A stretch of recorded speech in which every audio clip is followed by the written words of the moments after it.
Yezde Dahme denilen ölüm tepeleri. Zerdüştlük inancına göre toprak kutsaldır. Zerdüştlükte ateş, toprak, su ve hava, bu 4 unsur kutsaldır. Toprağın kirlenmemesi için ölülerini toprağa gömüyorlar. Bu ölüm tepelerinde açık havada bırakıyorlar. Kuşlar, kartallar daha sonra bu ölü leşlerini yiyorlar.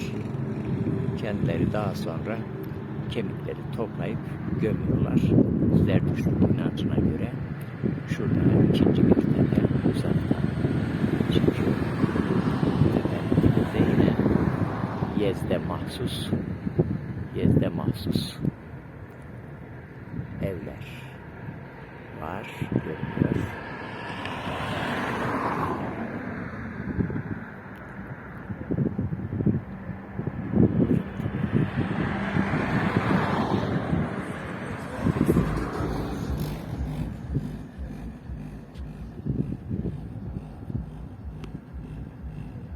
Daha da yaklaştırıyorum.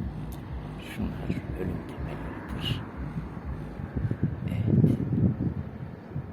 Görüldüğü gibi uzaktan görünüyor. Merdiven yapılmış. Bu merdivenlerden yukarı çıkacağız. Evet. Yine ikinci bir tepe buradadır.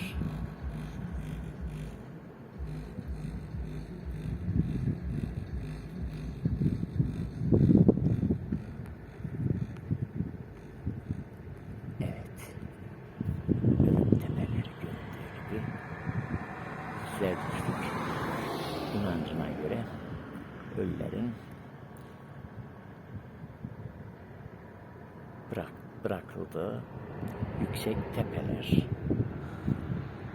Bu tepeler Zerdüştlük inancında kutsal kabul ediliyor ve